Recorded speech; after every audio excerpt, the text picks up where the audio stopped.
हाँ, एक बहुत गजब का टॉपिक आज फिर अपन करने जा रहे हैं, कंप्लीट वन शॉट है वो भी। इसके अंदर ध्यान रखें कि पहले जो अपन ने वाद्य यंत्र पढ़े थे उससे मैंने बहुत ज़्यादा, वैसे तो खैर आपको पता ही है, बहुत ज़्यादा अपडेट कर दिया है। सिविल सर्विसेज का लेवल लिया, आरएस में आए हुए क्वेश्चन भी लिए और बहुत सारी बातें करंट की, किसको पद्मश्री मिला, किसको भारत रत्न मिला, बहुत ज़्यादा बातें जोड़ी हैं। बहुत ही गजब का सेशन है। राजस्थान के वाद्य यंत्र, राजस्थान के कौन कौन से वाद्य यंत्र है, यहाँ से डेफिनेटली क्वेश्चन आता जाता है। कल्चर का बहुत गजब का टॉपिक। इसके बाद में अपना रहेगा लोक नाट्य। तो ये कंप्लीट 4 एक साथ याद हो गए अपने, लोक नृत्य, लोक संगीत या गीत, और तीसरा अपना हो गया ये वाद्य यंत्र, और चौथा लोक नाट्य। ये चारों गजब के सेशन है, चारों जो घोट के पी जाएगा ना, बहुत आगे चले जाओगे। और इसके अंदर तो मैंने जबरदस्त ट्रिक पे ट्रिक डाल दिया आपके लिए, इतनी फनी ट्रिक्स है, बिल्कुल मॉडिफाई करके गजब का सेट किया उसमें। उस ट्रिक्स में ऑटोमेटिक आपको याद हो जाएंगे, ठीक है। लेकिन थोड़ी अपन डिटेल से जानना चाहेंगे कि राजस्थान के वाद्य यंत्र, तो बेसिकली राजस्थान के वाद्य यंत्रों को अपन 4 कैटेगरी में कैटेगराइज करते हैं। कौन कौन से? एक तो सुशिर वाद्य यंत्र, ठीक है। सुशिर वाद्य यंत्र का मतलब जिसको फूंक देके, जैसे जितने भी वो अपन देसी भाषा में बोलते हैं बांसुरी वाले, जो भी तुरी वाले, जैसे वो जिसे फूंक देके बोले वो, ठीक है। ये भी प्रश्न आता है, ध्यान रखना, ये भी प्रश्न आता है कि फूंक देकर स्वर की उत्पत्ति करने से मतलब करने वाले कौन से वाद्य यंत्र होते हैं, या फिर सुशिर वाद्य यंत्र का मतलब क्या अर्थ होता है। तो फूंक देकर स्वर की उत्पत्ति वो सुशिर वाद्य यंत्र होते हैं। नंबर 2 तत्, तत् में तय आ रहा है और तय से होता है तार। तो तत्व वाद्य यंत्र कौन से होते हैं? में तार होते हैं, ठीक है ना। जितने भी तार वाले, जिसमें टन टन ऐसे वो उंगली से बजाते हैं ना, जितने भी, तो जितने भी तारों के द्वारा स्वर की उत्पत्ति, ये तो होती है फूंक देकर स्वर की उत्पत्ति, एज लाइक बांसुरी। ये तारों के द्वारा स्वर की उत्पत्ति, ये रावणता वगैरह जितने भी है उसमें इसमें आ जाते हैं। एक है अवनद या ताल वाद्य यंत्र। ये क्या होते हैं? इनमें हाथ या लकड़ी से चोट मारते हैं, जैसे वो ढोल वगैरह नहीं होते, ढम ढम तो चोट मारते हैं लकड़ी से या हाथ से, चोट या आघात मारा जाता है। और ये घन, चौथा है घन वाद्य यंत्र। इनके भी चोट या आघात, ये दोनों सेम ही है, बस ये फूंक देकर है, ये तारों वाले हैं, और ये जो हैं घन और अवनद या ताल, ये सब चोट देने से आवाज आती है, चाहे वो लकड़ी से मारो, देखा होगा मोस्ट लकड़ी से मारते हैं, खूब सारे हाथ से भी बजा लेते हैं, ठीक है। तो ये 4 से भी प्रश्न 100% बनता है। सुशिर वाद्य यंत्र फूंक देकर स्वर की उत्पत्ति, तत्वाद्य यंत्र तारों के द्वारा स्वर की उत्पत्ति, और अवनद या ताल वाद्य यंत्र में हाथ या लकड़ी से चोट मारकर स्वर की उत्पत्ति, और घन वाद्य यंत्र में चोट या आघात, एक ही बात है वो, स्वर की उत्पत्ति, ठीक है। अब अपन एक एक पढ़ेंगे। सबसे पहले मेरी बातें आपको ध्यान से सुननी है, वरना कोई भी चीज समझ में नहीं आएगी। जैसे अपन सबसे पहले पढ़ रहे हैं सुशिर वाद्य यंत्र, तो लगभग छोटे एग्जामों में, हालांकि अपन तो आरएस लेवल, मेंस लेवल पूरा लेके चल रहे हैं, इसलिए मैंने ज्यादा पढ़ाया है, बाकी लगभग छोटे एग्जामों में सीधा सीधा प्रश्न आता है, जो ट्रिक से ही काम हो जाएगा कि निम्न में से कौन सा सुशिर वाद्य यंत्र है, या निम्न में से कौन सा तत्व वाद्य यंत्र है, वो ट्रिक से काम हो जाएगा। जैसे आप सबसे पहले हेडिंग लगाओ सुशिर वाद्य यंत्र। और सुशिर वाद्य यंत्र की एक ट्रिक है जो अपन ने पहले भी बनाई थी, बहुत ही गजब की है। मोर का मतलब पिकॉक, ये ट्रिक है, येलो कलर से जो लिखी हुई वो ट्रिक है, और नीचे लिखे हुए वो जितने भी टाइप हैं सुशिर वाद्य यंत्र के, तो ध्यान रखना लगभग एग्जामों में आपके प्रश्न यहीं से तैयार हो जाएगा, यहीं से, इससे बाहर नहीं जाता। ये भी ध्यान रखना कि मोर के सुर, अब मोर आपको पता है जब बारिश आती कितना शानदार बोलता है ना, तो मोर के सुर मून पर, ऊपर मून, आसमान में मून, चंद्रमा, मून पर सताकर मसल दिए, ठीक है ना। मतलब मोर सुर निकाल रहा था, लेकिन उसको मून पर पहले तो सताया और वहां पर इसके सुर को मसल दिया, ठीक है। तो मोर के सुर मून पर सताकर मसल दिए, एक बात ये हो गई। और जब मोर के सुर मसल दिए, तो भारत में एक जगह पड़ती है पूना, पुणे में जगह पड़ती है, तो पुणे में शीश बांटो रण होगा। पुणे में शीश बांटो का मतलब है, शीश का मतलब सिर, सिर का कहते हैं ना, आप सिर गिना दो भाई, सिर गिना दो का मतलब है इतने जने हैं हम, तो पूर्णा में शीश बांटो, अब रण होगा। अब क्या होगा? लड़ाई होगी, रण होगा। ये ट्रिक है, बार बार प्रैक्टिस करोगे तो ट्रिक है, बहुत इजी है, सिर्फ 4 ट्रिक याद करनी है, और एग्जाम में 2 प्रश्न पक्के हैं, 4 ट्रिक 2 क्वेश्चन, कितना बड़ा वेटेज है, ठीक है। इसलिए बार बार प्रैक्टिस करो कि मोर के सुर मून पर सताकर मसल दिए, पूर्णा में शीश बांटो रण होगा। ये अपने सुशिर वाद्य यंत्र है। मोर से मतलब मोर चंग, एग्जाम में प्रश्न आएगा। मोर चंग वाद्य यंत्र है तत्वाद्य यंत्र, सुशिर वाद्य यंत्र, या फिर आपके अवनद या ताल, तो सीधा आंसर हो जाएगा सुशिर वाद्य यंत्र। तो ध्यान रखें, मोर से मोरचंग वाद्य यंत्र हो गया। सुर से सुरनाई, सुर से सुरनाई। मुंह से मुरला, मुंह से मुरला वाद्य यंत्र। और न से नड़, न से नड़ वाद्य यंत्र, पर साइलेंट रहेगा। सता से सतारा, सता से सतारा। कर से करना, कर से करना वाद्य यंत्र। और मशल में मश से तो है मशक। और यहां पर देखो मशल को लिखते कैसे हैं अपन, मश प्लस अल भी तो लिख सकते हैं ना, मश प्लस अल। तो अल जो साउंड आ रहा है मशल अल, मशल। अल से अलगोजा, और अलगोजा का तो क्या ही कहना, राजस्थान का वाद्य है ये, ठीक है ना, राजस्थान का राज्य वाद्य है अलगोजा। अभी पूरी डिटेल से जानेंगे, ये भी ध्यान रखना, वेरी इंपॉर्टेंट है अलगोजा। और फिर अपन ने एक ट्रिक और बनाई थी इसी में कि पूना में शीश बांटो रण होगा। तो पू से हो गया पूंगी, ना से हो गया नागफणी, शी से शिंगी। अच्छा, सिंगी ऐसे भी लिखा आता है और कभी कभी सिंगी भी लिखा जाता है, सिंग भी लिखा जाता है, बात एक ही, उससे कोई फर्क नहीं पड़ता, वो साउंड का, प्रोनाउंसिएशन का, या कभी कभी लिखावट में आ जाता है। इस वाले शे से शहनाई और हरनाई। अब वेरी इजी है कि जितने भी सुरनाई, शहनाई, हरनाई, ये सारे के सारे सुशिर वाद्य यंत्र है, ठीक है ना, याद रखना। फिर हैं बां से बांकिया, वेरी इंपॉर्टेंट है बांकिया, बां से बांकिया। टो से टोटो, रण से रणभेरी, और होगा रहेगा साइलेंट, ठीक है ना, होगा साइलेंट है, यहाँ पर साइलेंट है, तो और यहाँ पर के साइलेंट है। तो ये बहुत ही गजब की ट्रिक आपके लिए हो गई, बहुत ही शानदार ट्रिक सुशिर वाद्य यंत्र की, कि मोर के सुर मून पर सताकर मसल दिए, पूर्णा में शीश बांटो रण होगा।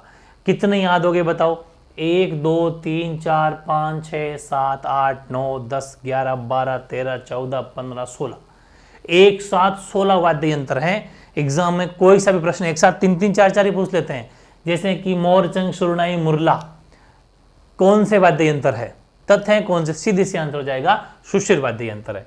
अब सुनो मेरी बात, वही सेम सिस्टम अपना रहता है, प्रॉपर आपको नोट्स भी वैसे ही बनाने हैं कि अपन पहले ट्रिक की बात करते हैं।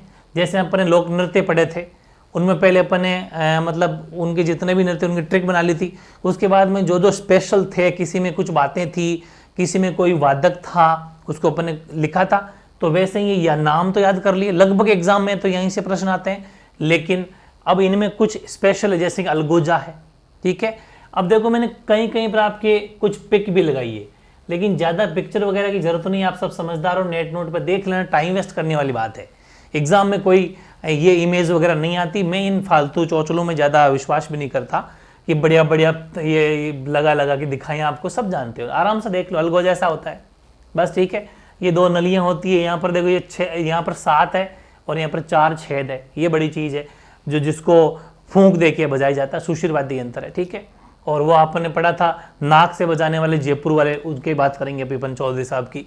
तो ये सब बातें हैं, ठीक है, तो ये आप इसको देख लेना, ऐसा दिखता है ये। और अब अपन बात करते हैं इसकी, डिटेल से चर्चा करेंगे इसकी। अब सुनो, पहली बात तो सबसे इंपॉर्टेंट बात है, इसीलिए मैंने सबसे पहले इसी को रखा है कि राजस्थान का राज्य वाद्य कौन सा है, तो वो है अलगोजा, ठीक है ना भाई। जैसे हमारा राज्य पक्षी होता है, राज्य पशु होता है, वैसे ही हमारा राजस्थान का राज्य वाद्य यंत्र पूछे या वाद्य पूछे तो वो है अलगोजा, ठीक है, वेरी इंपॉर्टेंट। और जबरदस्त प्रश्न ये यहां पर है, जो फर्स्ट ग्रेड सेकंड ग्रेड न जाने कितने एग्जामों में आ चुका है, कि अलगोजा के प्रसिद्ध वादक कौन माने जाते हैं, ठीक है।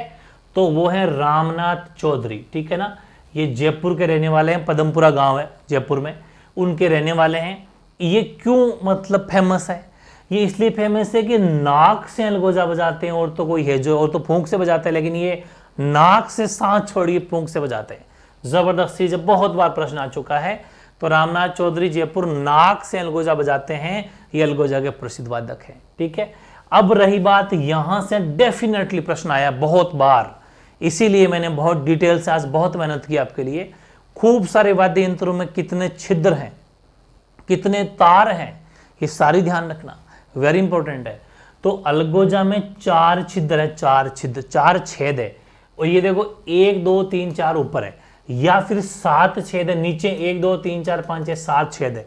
तो ध्यान रखें प्रश्न 2 आएंगे, 4 छिद्र या 7 छिद्र, दोनों सही है। लेकिन आज तक एग्जाम में वैसे ज्यादा ऐसा आता नहीं है, कभी कभी आता डिलीट हो जाएगा, क्योंकि 4 भी सही है और 7 भी सही है। तो 4 छिद्र, 4 छेद या 7 छेद होते हैं, और 2 बांसुरियां होती है, जैसा आपको दिख रहा है 2 बांसुरियां होती है। वैसे तो रामनाथ चौधरी साहब प्रसिद्ध वादक हैं, लेकिन मुख्यतः भील व कालबेलिया जो है ना, वो इस वाद्य यंत्र को ज्यादा बजाते हैं। एग्जाम में प्रश्न आ जाता है कि अलगोजा के प्रसिद्ध वादक, तो खैर प्रश्न बन गया। दूसरा क्वेश्चन ये आ जाए कि अलगोजा को हमारे राजस्थान में कौन सी जनजातियां ज्यादा बजाती है, तो भील और कालबेलिया, ठीक है ना। हर चीज पे गौर देखना है आपको। बांसुरी से सब वाकिफ हो, मैंने फोटो भी नहीं लगाई, ये बांसुरी, ऐसी बांसुरी होती है, ठीक है। तो बांसुरी में छेद 6 होते हैं, ध्यान रखना, वेरी इंपॉर्टेंट, 6 छेद होते हैं बांसुरी के। और ये है छपने वाला प्रश्न जो सिविल सर्विसेज RS प्रीलिम्स में आ चुका, first grade, second grade, red सब में, कि हरिप्रसाद चौरसिया और पन्नालाल घोष किस के मतलब वादक हैं। तो ये बांसुरी के प्रसिद्ध वादक है, सबसे गजब की बांसुरी बजाते हैं वो हरिप्रसाद चौरसिया और पन्नालाल घोष, ये बांसुरी के प्रसिद्ध वादक है, ठीक है ना, वेरी इंपॉर्टेंट। नेक्स्ट की बात करें तो शहनाई।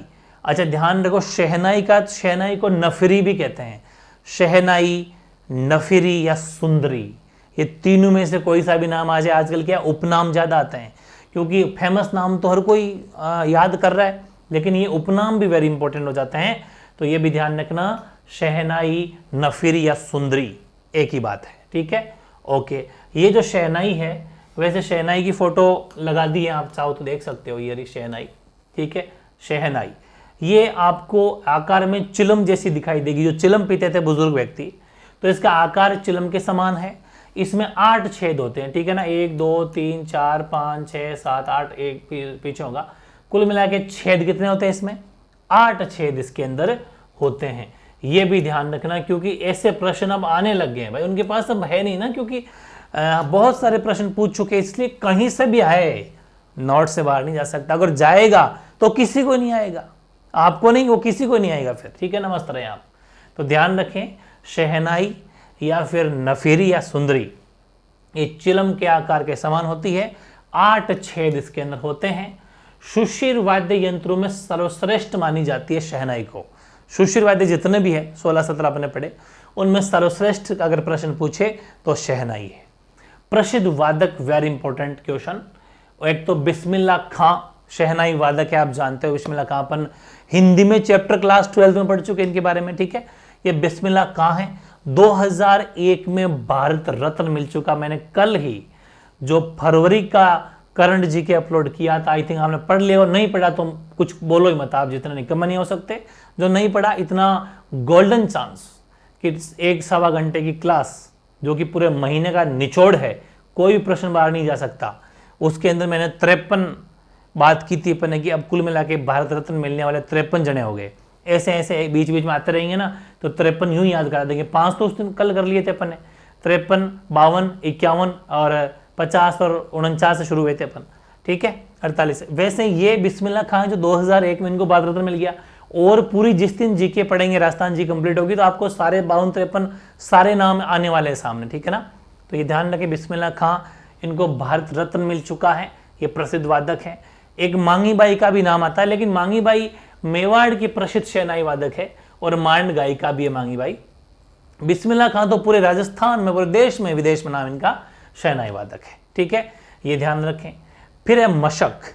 ये मशक वैसे देखो, अब फाइनली जो हमारे पुलिस का बैंड होता है ना, कभी देखना राजस्थान पुलिस का ही बैंड होता है, अपने इनके जवानों का, सुरक्षा बलों वाले BSF के जवानों के पास में बैंड होता है, उस बैंड में यूज करने लगे। तो ध्यान रखें, वर्तमान में ये पुलिस व सुरक्षा बलों के बैंड का प्रमुख वाद्य यंत्र है।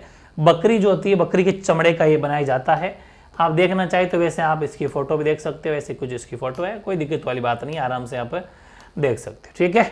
ये बात हो गई अपने मशक की। तो ध्यान रखें, मशक पुलिस व सुरक्षा बलों का बैंड अब हो चुका है। रणभेरी का दूसरा नाम भूंगल भी है। ये भूंगल क्या है, देखा होगा जब भी युद्ध होता है कि रणभेरी अब रण में कूदेंगे, तो पौ ऐसे जोर से बजाया जाता है। ये देखो ऐसा वाला, ये अगर आप देखेंगे इसको तो ये भूंगड़ हो गया एक तरीके से, भूंगड़ भी कहते हैं इसको, ठीक है।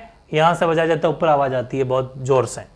तो ध्यान रखें ये रणभेरी या भूंगड़ है, ये मेवाड़ क्षेत्र में भवाई जाति के द्वारा बजाया जाता है। युद्ध शुरू करने से पूर्व बजाया जाता है। प्रश्न बन गया है, ध्यान रखें, क्वेश्चन आएगा कि जब ये पहले राजा महाराजाओं के टाइम की बात है, लेकिन पढ़नी पड़ेगी अपन को। युद्ध शुरू करने से पूर्व कौन सा वाद्य यंत्र बजाया जाता था? तो आंसर हो जाएगा रणभेरी या भूंगल, ठीक है। दोनों नाम याद रखना, क्योंकि दोनों में से कोई सा भी नाम आ सकता है, दोनों आ जाए तो कहना है क्या। सतारा, ये बाकी सब सेम टू सेम जो अपनी बांसुरी युग जैसे ही होते हैं, इसलिए बार बार मैंने फोटो नहीं लगाई। वही तो मैं कह रहा हूँ, फोटो से क्या करना है, जहां जरूरत पड़ेगी कोई फेमस वो लगा लेंगे, बाकी आप सर्च कर सकते हो, कोई काम के नहीं है, फोटो वहां पर नहीं आएगी। सतारा की मैं अगर बात करूं तो सतारा अलगोजा, बांसुरी और शहनाई, इन तीनों का मिश्रित रूप है, सम्मिलित रूप है। मतलब जैसे कभी कभी थोड़ा अलगोजा जैसा लगता है, बांसुरी जैसा भी लगता है और शहनाई जैसा लगता है, ठीक है। जैसलमेर बाड़मेर क्षेत्र में मुस्लिम और मेघवाल और लंगा, ये लंगा होते हैं ना, लंगा जाति अपने पढ़ी थी, तो लंगा जाति के द्वारा ये सतारा बजाया जाता है, ठीक है। नड़ की बात की जाए, वेरी वेरी इंपॉर्टेंट है, न जाने कितने ही एग्जामों में प्रश्न आ चुका, वेरी इंपॉर्टेंट है। लंगा जाति के द्वारा नड़ वाद्य यंत्र बजाया जाता है। इसके प्रसिद्ध वादक है कर्णा भील। ध्यान रखना, कर्णा भील वैसे तो ये बहुत कुख्यात कोई डाकू हुआ करते थे, 6 फुट 8 इंच इनकी मूंछों के लिए प्रसिद्ध थे। ये वही कर्णा है जिन नड़ बजाते हैं, ठीक है ना। जैसलमेर के रहने वाले हैं। और जब माता जी के या भैरू जी के, माता जी के भैरू जी के जब भी गुणगान करना हो, तो माता जी या भैरू जी गुणगान करने वाले राजस्थानी भोपे जो हैं वो सब बजाते हैं। सीधे सीधे प्रश्न आएंगे, सीधे सीधे प्रश्न आइए क्या, कि माता जी या भैरू जी का गुणगान करने में जिस वाद्य यंत्र का प्रयोग राजस्थानी भोपे करते हैं उसका नाम क्या है? तो नड़ है। नड़ के प्रसिद्ध वादक कौन है? कर्णा भील है। नड़ बेसिकली लंगा जाति के द्वारा, जैसलमेर लंगा जाति, ठीक है, उसके द्वारा बजाया जाता है। फिर है मोरचंग। मोरचंग या जूझ हार्प, ये जूझ हार्प वैसे पश्चिमी का नाम है, लेकिन मोरचंग का दूसरा नाम जूझ हार्प दिया जाता है, वेरी इंपॉर्टेंट है। इसकी आकृति मोर के समान होती है, लंगा जाति के द्वारा बजाया जाता है। दिख रहा होगा आपको ये मोरचंग है, ठीक है ना, ओके। तो ध्यान रखें, मोरचंग वेरी इंपॉर्टेंट है। ये प्रश्न जूझ हार्प का आया था, जूझ हार्प है मोरचंग, ठीक है, बिल्कुल सुशिर वाद्य यंत्र है मोरचंग या जूझ हार्प। आकृति मोर के समान, लंगा जाति के द्वारा इसका बजाया जाता है। फिर शुरनाई। शुरनाई के प्रसिद्ध वादक वेरी इंपॉर्टेंट है पेपे खां, और ढोली, लंगा, जोगी, मांगणियार, ढाडी जातियों के द्वारा शुरनाई को बजाया जाता है पश्चिमी राजस्थान। तो कुल मिला के बहुत ही शानदार तरीके से अपने सुशिर वाद्य कंप्लीट कर लिए हैं। कैसा लगा जरूर कमेंट करना, प्रॉपर उतारना, लेकिन वही सेम सिस्टम, एक बार क्लास मेरे साथ में आपको सुननी है ताकि चीजें समझ में आए, नोट्स भी कैसे बनाए जाए उसका भी थोड़ा पता चले। नेक्स्ट हेडिंग लगाओ, तत्वाद्य यंत्र। तत् का मतलब जो तारों से बजाए जाते हैं, जैसे गिटार हो गए, ये सब है ना, तत्वाद्य यंत्र होते हैं। इसकी ट्रिक वेरी इंपॉर्टेंट है कि साईराज कतर में भी गुरुचिका को सुर मिलावे। ध्यान रखना, मैंने सुर लिख दिया, आप समझ गए ना। तो ध्यान रखें, साईराज। कतर एक जगह पड़ती है, आपको पता है, कतर जगह है इराक के, उस ईरान के पास में कतर है। तो साईराज कतर में भी गुरुचिका को सुर मिला, मतलब साईराज कतर ऐसा मान लो कि जगह का नाम है पूरा, ये पूरी एक जगह हो गई साईराज कतर, ठीक है। अब गुरुचिकाको है, अपने अंकल जी है गुरुचिकाको, वो क्या है कि उनको सुर बजाने का, सुर मिलाने का बड़ा इंटरेस्ट है, बहुत वो मतलब ऐसे बजाते रहते हैं। तो उनका मन हो गया तो वो साईराज कतर गए थे, वहां पर भी सुर मिलाने लग गए, जो भी कोई पास में गुनगुनाए उसके साथ में सुर मिलाने लग गए, ठीक है। तो साईराज कतर में भी गुरुचिका को सुर मिलावे, ये पूरे तत्वाद्य यंत्र हो गए। अब सा से हो गया सारंगी, ई से हो गया इकतारा, दो तारा, चौतारा, कोई सा भी आ जाए, ठीक है। वैसे चौतारा जो है इस तंदूरे का नाम होता है, आगे लूंगा मैं, शायद इसी का सेकंड नाम है, लेकिन मैंने जानबूझ के एक साथ लिख दिया। वैसे ई से है तो इकतारा ही, देखो मेरी बात समझना, है तो इकतारा ही, लेकिन ट्रिक के हिसाब से लिख दिया मैंने दो तारा, चौतारा, ठीक है ना, ताकि मतलब आपको ये पता चल जाए कि चौतारा है कौन सा है, तत्वाद्य यंत्र। एक तारा है, तत्वाद्य यंत्र। दो तारा है, तत्वाद्य यंत्र। जिसमें 4 तार हो, 2 तार हो, 1 तार हो, ठीक है ना। बिल्कुल नाम से पता चल रहा है। तो जितने भी तारा तारा तारा लगाना, आगे तार लगा हुआ, वो सारे के सारे क्या हैं, तत्वाद्य यंत्र है। चौतारा मैं यहाँ लिखूं, चाहे मैंने शायद आगे लिख दिया होगा। ये चौतारा जो है ना, वो मैंने लिखा है, देखो यहाँ पर चौतारा का नाम लिख दिया मैंने। ये रहा चौतारा, कहाँ लिखा रे चौतारा, खैर मैं आगे लिखा, मैं बता दूंगा ना। हाँ ये रहा, देखो ये रहा चौतारा। ये तंदूरा का ही नाम है, बिल्कुल सही कहा था मैंने। तो ध्यान रखें, लेकिन अभी ट्रिक के अंदर अपन ले लेते हैं इसको, कोई दिक्कत वाली बात नहीं है। ट्रिक में ले लिया, बाकी ये तंदूरा का ही दूसरा नाम है चौतारा, है ना। बस वो तो आपको याद करने के हिसाब से यहाँ लिख दिया, ताकि ये आपको तो कुल मिला के तंदूरा एक चौतारा में से कोई एक मिलेगा, तो आपको टिक पूछेगा कि चौतारा है तंदूरा है तत्वाद्य यंत्र, ठीक है, ओके। तो सा से सारंगी, ई से इकतारा, दो तारा, चौतारा, एक साथ 1 2 3 4 हो गए। रा से रावण हत्ता, वेरी फेमस, ठीक है। अभी आगे पढ़ेंगे कौन कौन सी फड़ में यूज हो जाता है, देवनारायण जी के पाबू जी, और पता चल जाएगा। जे से जंतर, देवनारायण जी के पाबू जी, ठीक है, दोनों फड़ में पता चल जाए कौन सी फड़ में है। के से कामायचा, वेरी इंपॉर्टेंट है कामायचा वाद्य यंत्र। ते से तंदूरा, ते से तंदूरा, और रे से रबाब, ठीक है, इसमें मैं साइलेंट रहेगा। बी से हो गया बपंग और अपंग, अपंग भी है, ध्यान रखना दोनों सेम साउंड थे इसलिए मैंने एक साथ लिख दिया, वैसे दोनों अलग अलग हैं, बपंग भी अलग है, अपंग भी अलग है। गु से गुजरी, रे से रवाज, ची से चिकारा, काको से दुकाको, वेरी फेमस है दुकाको, काको दुकाको, ये भी वाद्य यंत्र है। सुर, सुर से दो निकले, सुर से दो बातें निकलेगी, सुरमंडल और सुरिंदा। तो ध्यान रखें, सुर से सुरमंडल और सुरिंदा, वेरी इंपॉर्टेंट है, और मिला हुए रहेगा साइलेंट। तो बताओ 1 2 3 4 5 6 7 8 9 10 11 12 13 14 15 16 17 नाम एक साथ याद हो गए। क्या कि साईराज कतर में भी गुरचिका को सुर मिलावे, साईराज कतर में भी गुरचिका को सुर मिलावे। कतर से सीधा पड़ गया, साईराज में ई आते ही समझ जाना, इकतारा मतलब तारा, मतलब तत्वाद्य यंत्र है कौन सा, कि साईराज वाली ट्रिक तो तारे वाली है, मतलब ई से एक तारा, तारे का मतलब तत्वाद्य यंत्र वाली है। तो ट्रिक भी याद रखनी है कि ट्रिक है किसके लिए, तो साईराज में ई आ रहा है, ई का मतलब एक तारा, और वो है तत्वाद्य यंत्र। तारा का मतलब तत्व, वेरी इजी है, तार होता है। तो ये चीजें समझ में आ गई। अब इनमें से कौन कौन से फेमस है, कहां कहां से क्वेश्चन बनते हैं, वो भी मैंने लिख दिए हैं। जैसे कि सारंगी से प्रश्न सिविल सर्विसेज में, आरएस प्रीलिम्स के अंदर और मेंस में प्रश्न है, इसलिए मैंने सारंगी की नस नस चेक करवा दी आपको, बहुत ज्यादा डिटेल लिखी है सारंगी। पहली बात तो ये सारंगी जो है वो बाड़मेर जैसलमेर क्षेत्र में लंगा मांगणियार जाति के द्वारा सारंगी वाद्य यंत्र को बजाया जाता है। ये तत्वाद्य यंत्र का सर्वश्रेष्ठ तत्वाद्य यंत्र है, ठीक है। तत्वाद्य यंत्र में सर्वश्रेष्ठ सारंगी है। 27 तार होते हैं इसमें, वेरी इंपॉर्टेंट है, ध्यान रखना, प्रश्न आएंगे तारों से कि सारंगी में तारों की संख्या होती है 27, ठीक है। सागवान, केर और रोहिड़ा लकड़ी का बना होता है, ये निर्माण है इसका, ठीक है। कभी कभी क्या निर्माण भी पूछ लिया जाता है कि जो आपका सारंगी है वो किससे मिलके बनता है, तो सागवान है, केर, केर जानते हो ना, केर सांगरी, वो केर, उसकी लकड़ी कांटे तो होते हैं ना, उसकी लकड़ी काफी अच्छी होती है, उससे बनता है ये। केर, रोइडा, इन लकड़ी से बनता है। तीनों लकड़ी महंगी लकड़ी है, सागवान, केर और रोइडा, ठीक है। इसकी लकड़ी से सारंगी बनता है।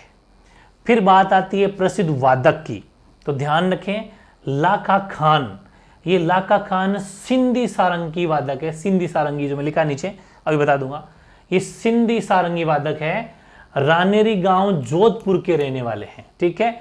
इनको 2021 में पद्मश्री मिल चुका है, ये वेरी इंपॉर्टेंट बात है।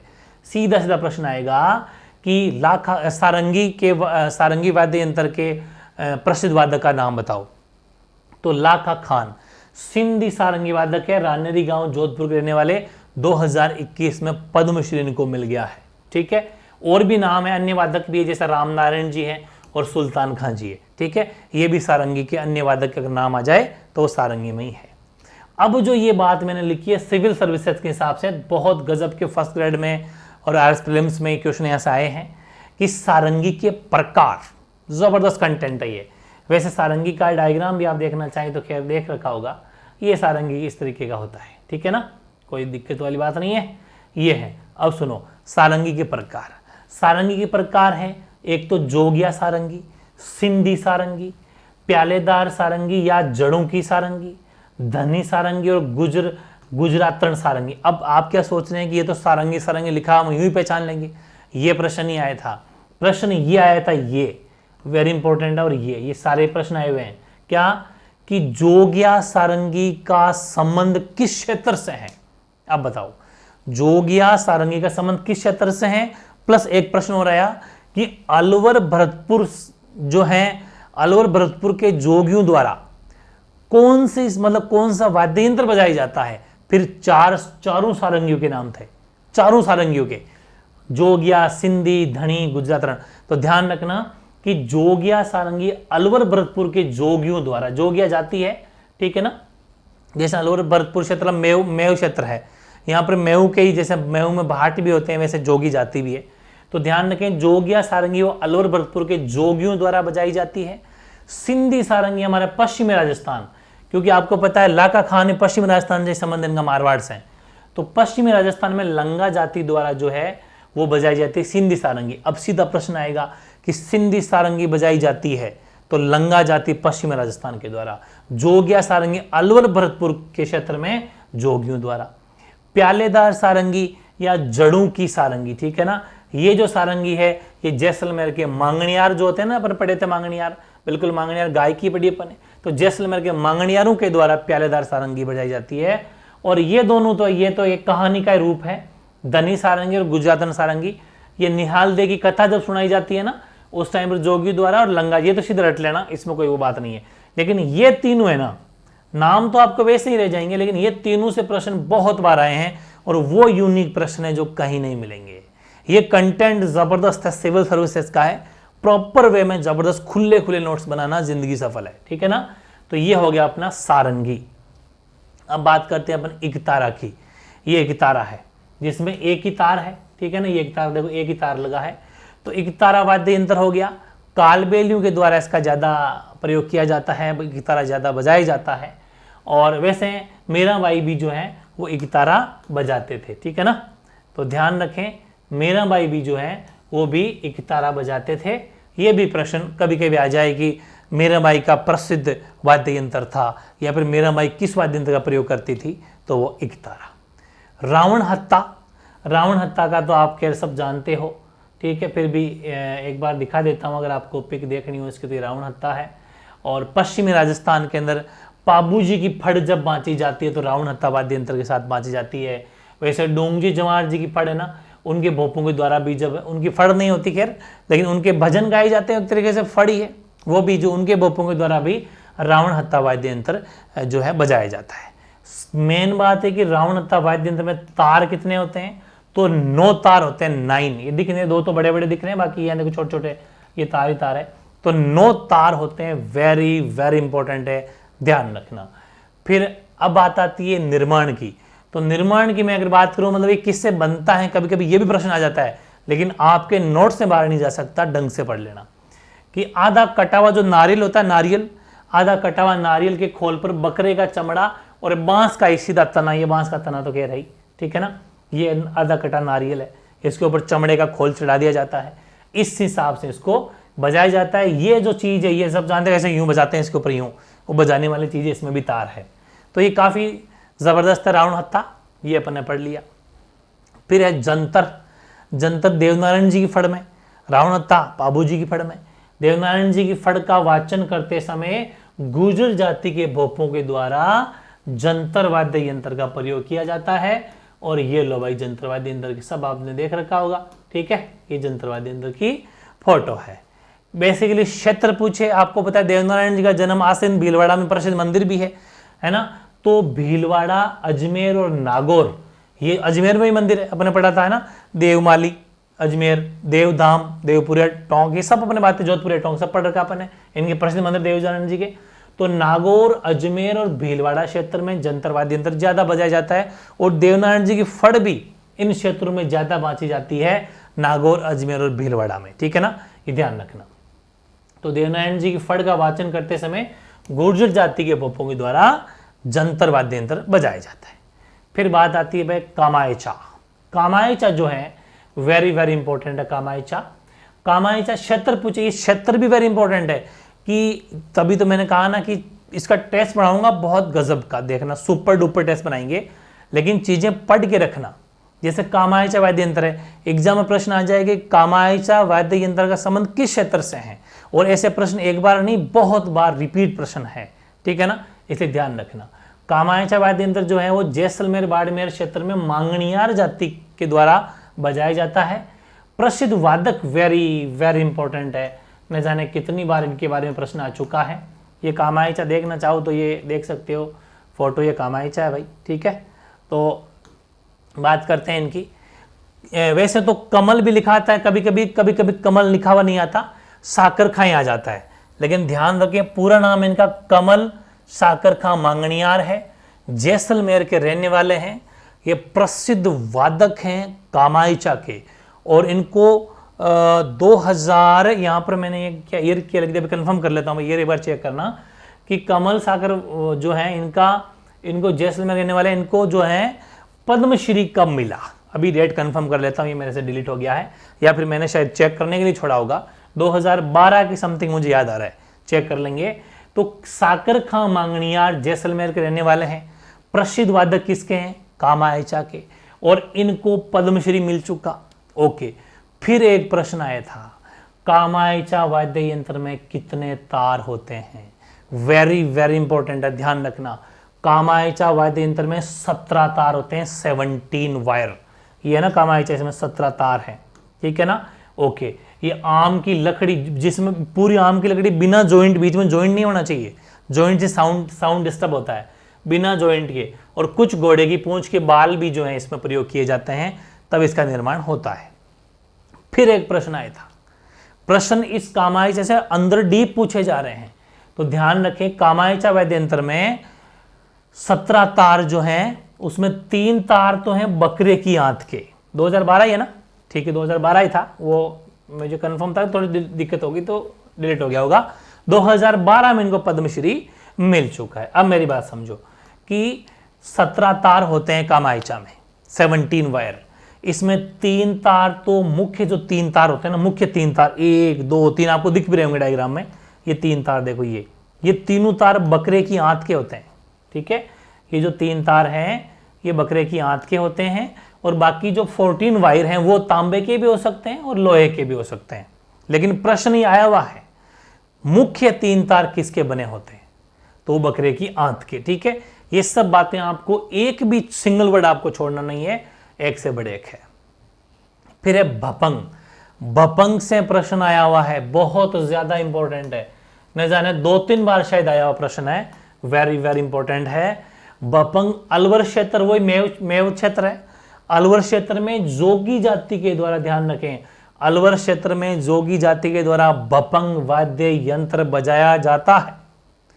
लगभग भपंग जाति क्या नाम, अलवर क्षेत्र क्योंकि मेवाती क्षेत्र है, तो मेवातियों में जोगी जाति होती है, मेवाती जो है उन्हीं में जोगी जाति मान लीजिए, वो उनके द्वारा भपंग बजाया जाता है, वेरी इंपॉर्टेंट है। अब ये तो है ही है इंपॉर्टेंट, यहां से प्रश्न बहुत बार पूछा गया है कि भपंग के प्रसिद्ध वादक कौन कौन से, या फिर ऐसा आ जाएगा कि जहूर खां मेवाती का संबंध किस वाद्य यंत्र से है, तो जहूर खां मेवाती का संबंध भपंग वाद्य यंत्र से है। फिर प्रश्न आया कि उमर फारूक मेवाती का संबंध किस वाद्य यंत्र से है, तो उमर फारूक मेवाती का संबंध भी आपके किसे हैं, भपंग वाद्य यंत्र से है।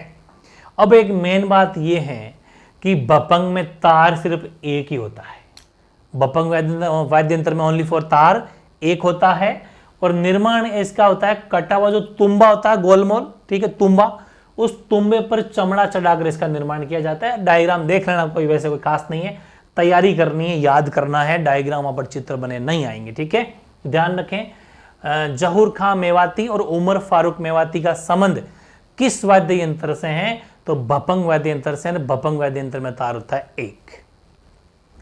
अब है भाई तंदूरा, तंदूरा को वेणो या चौतारा भी कहते हैं, ये उपनाम या अन्य नाम है, वेरी इंपॉर्टेंट है, ध्यान रखना। तो अब एग्जाम आ गया, वेणो क्या है, तो वेणो वही है जो तंदूरा है, ठीक है, और वही चौतारा है। अब एग्जाम में प्रश्न आ जाएगा कि तंदूरा या वेणु या चौतारा किसके द्वारा बजाया जाता है, तो ये बजाया जाता है पश्चिमी राजस्थान में कामड़ जाति के द्वारा। कामड़ जाति याद है ना, रामदेव जी के जो 13 तारी नृत्य करते हैं उस टाइम, सब ये बातें अपन ने पहले पढ़ रखी है। तो पश्चिमी राजस्थान में कामड़ जाति के द्वारा जो है तंदूरा बजाया जाता है, भजन वगैरह करते हैं जब जो है बजाते हैं।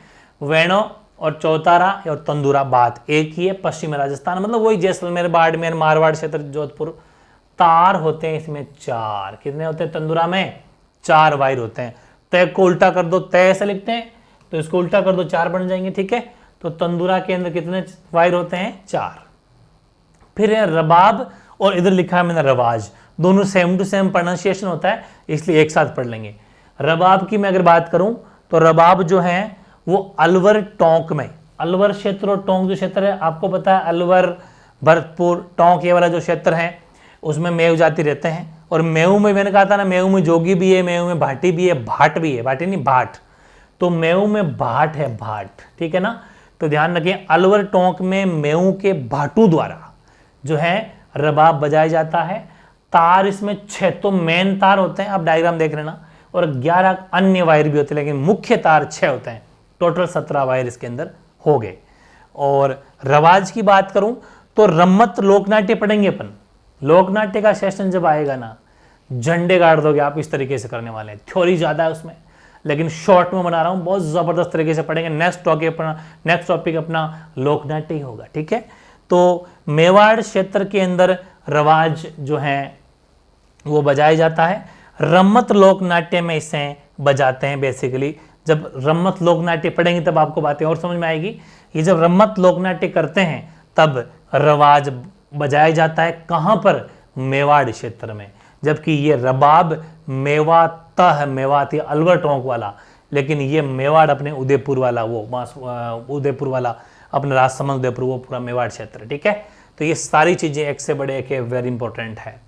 फिर है चिकारा। चिकारा जो है वो अलवर भरतपुर के अंदर तो मेऊ के द्वारा बजाया जाता है।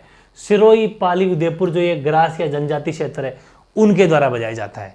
तो दोनों मैंने अलग अलग ब्रैकेट बना के लिखे हैं, तो ध्यान रखें आप इस चीज का कि चिकारा अलवर भरतपुर क्षेत्र में तो मेऊ के द्वारा, ठीक है, और पाली, सिरोही, उदयपुर क्षेत्र के अंदर ये जो है ग्रासियों के द्वारा बजाया जाता है, ठीक है ना। इस बात का आप ध्यान रखें। फिर है चिकारा का निर्माण जो है, चिकारा का निर्माण जो है वो किससे होता है कि चिकारा का निर्माण वो होता है केर की लकड़ी से बनता है। चिकारा किससे बनता है, केर की लकड़ी से। ये भी ध्यान रखना, वेरी इंपॉर्टेंट है। कभी कभी आ जाता है ऐसा प्रश्न कि पहली बात तो ये है कि चिकारा के क्षेत्र में तो अलवर भरतपुर में मेऊ के द्वारा बजाया जाता है, और बाकी जनजाति क्षेत्र में जो है कि सिरोही, पाली, उदयपुर वाला उसमें ग्रासियों के द्वारा बजाया जाता है। केर की लकड़ी से इसको बनाया जाता है। तारों की संख्या होती है 3, ठीक है। जैसे अपने पढ़ा था भपंग, वैसे ही है अपंग।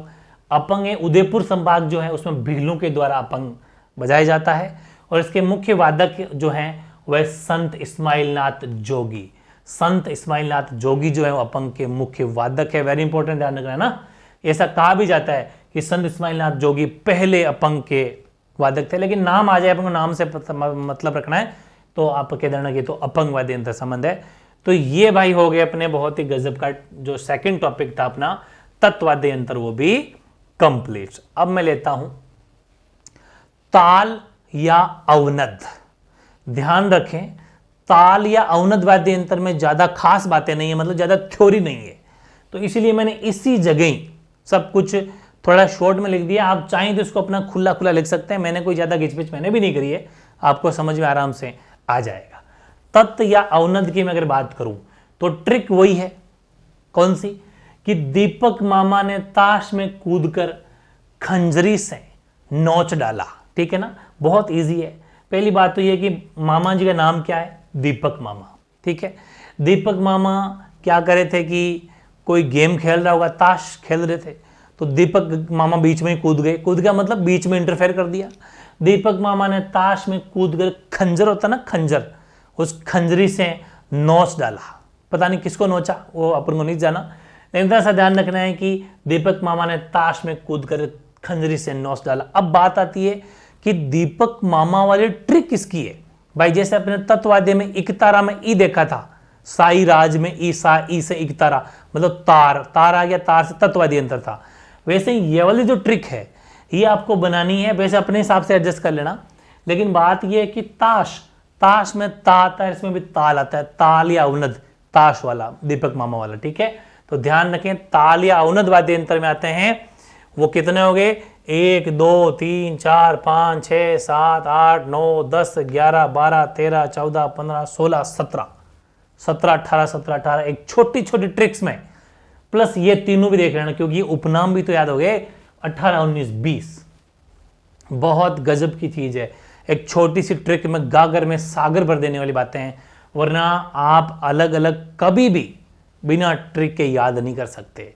हाँ, ये मेरा एक प्रयास है, आप चाहें तो अपने हिसाब से भी कुछ ट्रिक बना सकते हैं अगर आपको ठीक लगे, लेकिन ये चीजें आपको हेल्प कर देगी। इसमें आप अपनी भाषा में कोई 1-2 शब्द जोड़ना चाहते हो जोड़ लो, वरना मेरे हिसाब से ट्रिक भी ज्यादा टाइम वेस्ट मत करो, बनी बनाई मिल रही, याद करो, प्रैक्टिस करो, लाइव टेस्ट लेना है, नंबर तो वहां लाने, ठीक है। तो देखो दीपक मामा में दी से दमामा, दीपक मामा दमामा, दमामा है, लेकिन दमामा इंपॉर्टेंट बहुत ज्यादा है क्योंकि दमामा कम आया था, टामरू टामक नाम आ चुके हैं पिछले एग्जामों में, पता नहीं कौन सा सेकंड ग्रेड का एग्जाम होता शायद। तो ध्यान रखें टामरू या टामक वाद्य यंत्र हैं, तो आप अपन को अन्य नाम याद रखने पड़ेंगे, वरना टामरू या टामक और दमामा से रात और दिन का फर्क है। तो दमामा के ही अन्य नाम है टामरू, टामक या बम, ये अन्य नाम है दमामा के। फिर एक प्रश्न आया था कि टामरू या टामक वाद्य यंत्र का संबंध किस क्षेत्र से है, तो टामरू या टामक वाद्य यंत्र का संबंध मेवात क्षेत्र से है, और मेवात की बात आ जाती है तो अलवर भरतपुर वाला जो क्षेत्र है ना, टोंक ये वाला थोड़ा थोड़ा क्षेत्र, ये पूरा मेवाती क्षेत्र है, ठीक है। तो ध्यान रखें दमामा अन्य नाम टामरू टामक बम, मेवात क्षेत्र से संबंध है, ओके। पैसे हो गया पखावज या मृदंग, पैसे क्या हो गया पखावज या मृदंग, इसके बारे में थोड़ी चर्चा करेंगे, अभी मैंने आगे लिखी है। कैसे हो गया कमर, मामा में 2 माँ है, माँ से मांदल है और अगले माँ से माठ है, मांदल वाद्य यंत्र और माठ वाद्य यंत्र। और न से देखो दीपक मामा न लिखा है मैंने, आप ने की मात्रा भी लगा सकते हो, लेकिन ट्रिक इजी बन सके, नाम ट्रिक से निकले इसलिए मैंने एक ही मात्रा नहीं लगाई थी। न से नगाड़ा, ताश है ताशा, और ताशा के बारे में एक खास बात थी मैंने यही लिख दी, नेक्स्ट पेज पर नहीं लिखी है। ताशा जो है वो मुस्लिम समुदाय के द्वारा बजाया जाता है, ताशा का यूज किया जाता है, जब मुहर्रम के दिन ताजिए निकाले जाते हैं तब ताशा बजाया जाता है, ठीक है। तो मुहर्रम पर जब ताजिए निकाले जाते हैं तब ताशा वाद्य यंत्र का प्रयोग किया जाता है। नेक्स्ट क्या है कुंडी, कु से कुंडी है, बाकी दकर तो साइलेंट है इसके अंदर, और खंजरी से खंजरी है, ठीक है, खंजरी से खंजरी है, से साइलेंट रहेगा। फिर अपने बात आती है नौच डाला, नौच से नौबत, और नौबत वेरी इंपॉर्टेंट है, नौबत या तो मंदिरों में भी एंट्रेंस के ऊपर देखे होंगे आपने, या फिर जो पहले राजा महाराजाओं के महलों में जब एंटर होते थे तो गेट के ऊपर वेलकम के तौर पे, है ना, तो राजाओं के महलों के मुख्य द्वार पर जो है नौबत बजाया जाता था। प्रश्न एज इट इज आया हुआ है ऐसा ही कि वह कौन सा वाद्य यंत्र है जो मंदिरों व राजाओं के महलों के मुख्य दरवाजे पर बजाया जाता था, या फिर मुख्य दरवाजे पर बजाए जाने वाले वाद्य यंत्र का नाम बताइए। बहुत बार प्रश्न 2-3 बार लैंग्वेज घुमा घुमा के पूछा है, तो नौबत है, ठीक है। इसके बाद में डा से जितने भी डे और ढे साउंड है, डे और ढे वर्ड्स, डे और ढे साउंड या डे और ढे से स्टार्ट होने वाले, जैसे कि डमरू, डफ, डेरू, ढाक, ढोल, ढोलक, ये जितने भी हैं सब के सब ताल या अवनद वाद्य यंत्र के एग्जाम्पल है। ध्यान रखें डमरू, डफ, डेरू, ढाक, ढोल, ढोलक सारे एक से बड़े एक है, इंपॉर्टेंट है। सारे याद हो गए क्या? बहुत ज्यादा 20-25 के करीब याद हो गए आपके एक साथ। अब कुछ इनमें 1-2 में खास बात है, जैसे कि नगाड़ा, नगाड़ा का उपनाम नकारा भी है, ठीक है ना। ये सुपारी होती है ना, सुपारी, सुपारी की समान आकृति है इसकी, ठीक है, ओके। बड़ा नगाड़ा जो होता है, नगाड़ा में 2 भाई ढोल जैसा ये है, क्योंकि ये सब पीटने वाले हैं, पीट कर बजाने वाले हैं, तो बड़ा नगाड़ा जो होता है उसको बम कहा जाता है, ठीक है। इसके प्रसिद्ध वादक वेरी इंपॉर्टेंट है भाई, राम किशन सोलंकी, पुष्कर अजमेर के रहने वाले हैं, राम किशन सोलंकी, पुष्कर अजमेर, ये नगाड़ा या नकारा के प्रसिद्ध वादक हैं, ठीक है। ओके, फिर है मांदल या ढप। मांदल का दूसरा नाम ढप भी बहुत बार पूछा गया है। मांदल वाद्य यंत्र की फोटो लगाई है रही, सब ढोल ही है, मतलब ये जितने भी बजाने वाले आपको ढोल जैसे नजर आएंगे, ठोक ठोक के पीट पीट के बजाना है, इसलिए पिक्चर देखने की तो कोई आवश्यकता ही नहीं है। लेकिन मांदल वेरी वेरी इंपॉर्टेंट है। ये मेवाड़ क्षेत्र में भील व भाटों के द्वारा मांदल या ढप बजाया जाता है। लेकिन सुनो पर एक बात, क्या कि जो इसका निर्माण है, ये प्रश्न वेरी इंपॉर्टेंट है, ये पूछा गया प्रश्न है, ये पूछा गया प्रश्न है कि जो मांदल है ना, वो उसका निर्माण कहां होता है। तो आपको पता है जहां पर मिट्टी की मूर्तियां, देवी देवताओं की मूर्तियां बनाई जाती है, पढ़ेंगे पढ़ाऊंगा, जबरदस्त टॉपिक, बहुत ही शानदार। मोलेला गांव पड़ता है राजसमंद में, मोलेला गांव पड़ता है राजसमंद में, वहां पर मिट्टी से, है ना, मोलेला गांव राजसमंद, मिट्टी से जो मूर्तियां बनाई जाती है वो मांदल या ढप वहां पर निर्माण होता है। तो ध्यान रखें कि मोलेला गांव राजसमंद से किस वाद्य यंत्र का संबंध है, तो वह है मांदल या ढप। ठीक है, और एक बात यह भी है कि इस वाद्य यंत्र को शिव पार्वती का वाद्य यंत्र भी माना जाता है। यह प्रश्न सिंगल अलग सा डिफरेंट है, सीधे सीधे प्रश्न आ जाते हैं कि निम्न में से किस वाद्य यंत्र को शिव पार्वती वाद्य यंत्र का प्रतीक, या फिर किसका शिव पार्वती का वाद्य यंत्र माना जाता है। यह भी वेरी इंपॉर्टेंट जो है वो काफी इंपॉर्टेंट हो जाता है। ठीक है, अब अगला जो है वो मैंने कहा था ना कि पखावज के बारे में अपन बात करेंगे। तो पखावज या मृदंग, ठीक है ना, एक ही बात है, पखावज या मृदंग। इसमें खास बात क्या है वो है, आप डायग्राम तो देखना चाहें, इसकी फोटो तो सेम वही ढोल है ना, ये देखो ढोल जैसा ही है। इसमें क्या है कि इसके जो वादक है ना, प्रसिद्ध वादक, इस बात को समझना, जो इसके प्रसिद्ध वादक हैं वो कौन है, वो है पंडित पुरुषोत्तम दास। वेरी इंपॉर्टेंट है, एक बार इसको मैं हटा देता हूं, इधर ले आते हैं। ठीक है, तो ध्यान रखें, पखावज या मृदंग के प्रसिद्ध वादक है पंडित पुरुषोत्तम दास, नाथ द्वारा राजसमंद के रहने वाले हैं। इनको पद्मश्री मिल चुका है, और पद्मश्री मिल तो चुका है, प्लस इन्होंने ये इतने महान है कि इन्होंने इस पूरी मृदंग गायकी, इस मृदंग पूरी इनकी जो शैली है या वाद्य यंत्र जो है, इस वाद्य अपने पूरे वाद्य को इन्होंने एक मृदंग वादन नाम की बुक लिखी है, उसके अंदर संजोया है पूरी बातें, उसमें नियम कायदे कैसे बजाते हैं वगैरह वगैरह। वो मृदंग वादन नाम की बुक जो है वो पुरुषोत्तम दास की है। एग्जाम प्रश्न आ सकता है कि मृदंग वादन जो बुक है उसका संबंध किस वाद्य यंत्र से, हो तो वेरी इजी पड़ जाएगा क्योंकि मृदंग नाम से पता कर लोगे आप। लेकिन कभी कभी ये आ जाए कि मृदंग वादन का संबंध, मृदंग वादन बुक का संबंध किससे है, पखाउज आ जाए, मृदंग आए ही नहीं, इसलिए दोनों नाम याद कर लेना। दूसरा प्रश्न आ जाए कि मृदंग वादन जो पुस्तक है उसके लेखक कौन है, पुरुषोत्तम दास। ये सारी बातें आपको ध्यान रखनी है, वेरी इंपॉर्टेंट है। तो वो भी अपना कंप्लीट हो गया है, ये अपना कंप्लीट है यहाँ पर, ठीक है ना, ये यहाँ पर कंप्लीट हो गया है। नेक्स्ट देखते हैं जो अपना है घन। घन भी वही ठोक पीट के बजाया जाता है, ठीक है ना। घन की ट्रिक है कि गुच्ची लेकर घड़ा भर लियो, घंटा थाली माजा, ठीक है ना। वही चीज है कि गुच्ची लेकर घड़ा भर लिया, घड़ा मतलब पानी का घड़ा था, अब थाली वाले नहीं बाजेंगे हम बार बार। पहले तो कहा ये नई बहू है, नई बहू आई है, सासू से जवान लड़ा रही है, ठीक है। तो गुच्ची लेकर घड़ा भर लिया, गुच्ची का ऐसा मान लो कि लोटा गिलास होता होगा छोटा सा, ऐसे अपन को मान के चलना है, वो लेकर घड़ा भर लिया, अब घंटा बर्तन साफ करा, ठीक है ना, मतलब घंटा थाली मांजा, अब नहीं मांजेंगे हम, सीधी बात है, ठीक है। तो ये ट्रिक हो गई कि गुच्ची लेकर घड़ा भर लियो, घंटा थाली मांजा, घ से गुच्ची, घ से घन, घंटा से घ और घ से घन। तो इसमें तो कोई दिक्कत नहीं है कि घंटा वाली या फिर गुच्ची वाली ट्रिक कौन सी है, घनवाद्य यंत्र की, घ ग, ठीक है ना, वेरी इजी। तो गु से तो हो गया घू, गु से घुंघरू, ठीक है, और ची से हो गया चिमटा, फिर ले से हो गया लेजिम, कर से हो गया करताल या खड़ताल, जिसके बारे में अपन पहले भी पढ़ चुके। करताल या खड़ताल के प्रसिद्ध कलाकार कौन है या प्रसिद्ध वादक कौन है, वो सदीक खां मांगणियार, इनके बारे में डिटेल से अपन पढ़ चुके पहले, ठीक है। और दूसरे हैं गाजी खान बरना, इनको एक पुरस्कार भी मिल चुका है, संगीत अकादमी पुरस्कार 2018, ठीक है ना, ये मिल चुका है। फिर है गुरालियो, लाइन वाइज चलो। फिर घड़े से घड़ाई है, घड़ा से क्या है भाई, घड़ा से घड़ाई है। भर में भय ले लो एक बार, भर से दो बना लो, भय से भरनी और रे से रमजोड़, वेरी इंपॉर्टेंट है ना, गौर नृत्य के साथ में रमजोड़ बह जाता है, अपन आगे और पढ़ लेंगे। भरनी या रमजोड़, रमजोड़ शायद मैं नृत्यों के साथ में बता चुका, मैं शायद गैर या गौर नृत्यों के साथ बताया होगा, ठीक है, वही रमजोड़ है ये।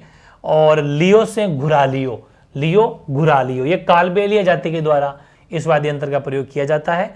और घंटा से घंटा खुद ही घंटा है या घड़ियाल, ध्यान रखें घंटा या घड़ियाल दोनों एक ही नाम है, मतलब इस नाम का उपनाम है, वेरी इंपॉर्टेंट है। थाली से थाली हो गया। मां से मंजीरा, मंजीरा कामड़ जाति की महिलाएं जब तेरे ताली नृत्य करती हैं तब बजाती है डूंगरपुर क्षेत्र में।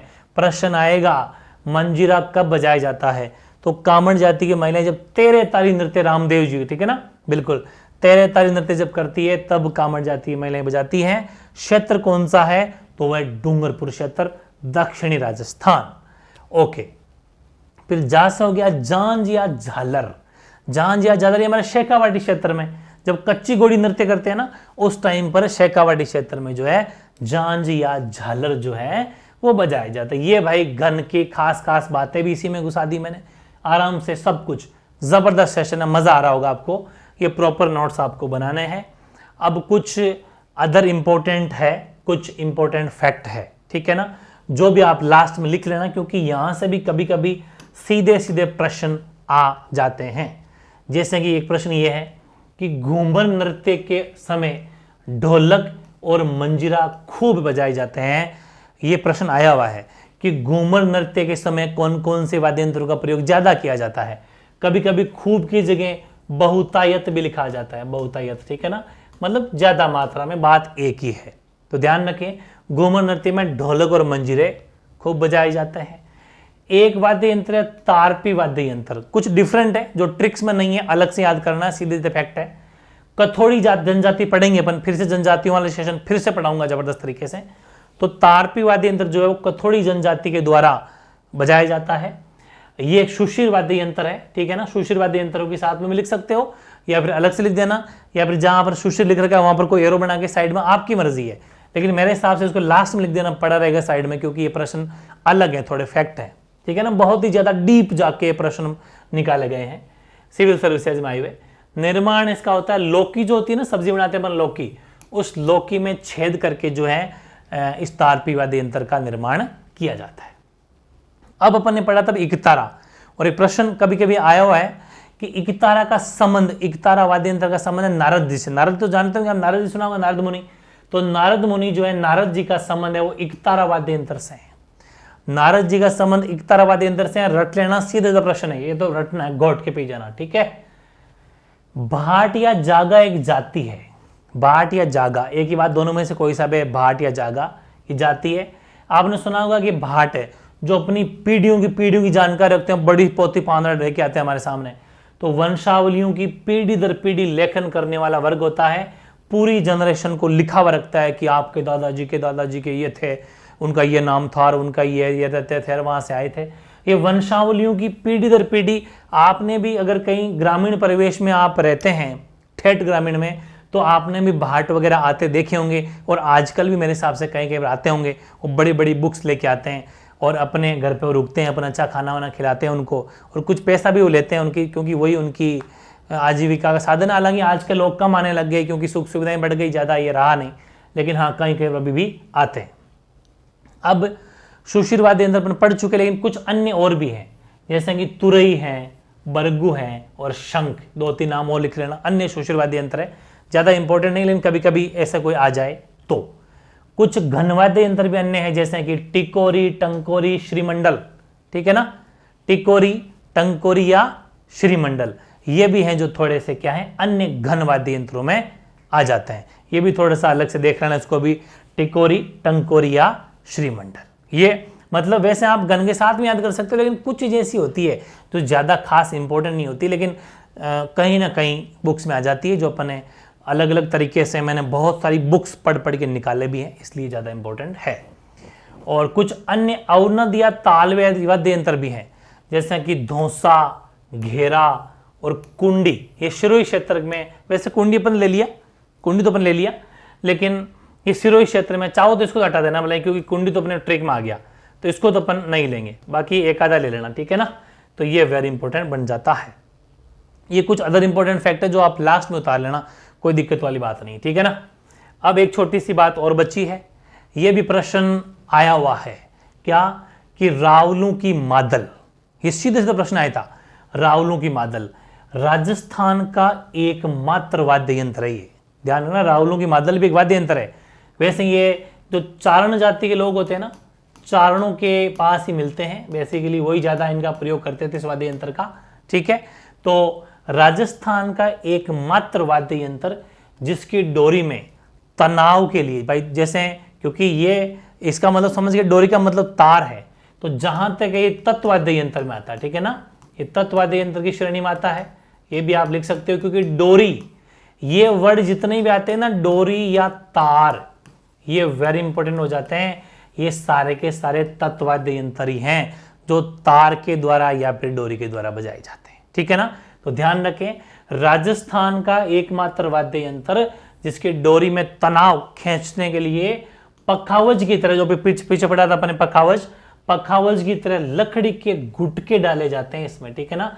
आप चाहें तो इसको डायग्राम देख लेना अपने सर्च करके, लकड़ी के गुटके डाल के उसको टाइट करते हैं, खींच ऊपर से कसते भी है। अच्छा, वो देखे होंगे आपने, खूब सारी चीज ऊपर से कस के टाइट कर लेते हैं, वो भी है। तो ये है वेरी इंपॉर्टेंट है। सीधे से प्रश्न मेरे हिसाब से ये है, मुझे जहां तक याद आ रहा है, ये आरएस प्रीलिम्स के अंदर आया था प्रश्न, ठीक है ना। तो काफी इंपॉर्टेंट प्रश्न है, ये भी अपन को लेना है। अब मेरी बात सुनो, अपन ने वाद्य यंत्र वाला टॉपिक भी बहुत ही शानदार तरीके से कंप्लीट कर लिया, मजा आ गया होगा, बहुत ही शानदार तैयारी अपनी चल रही है।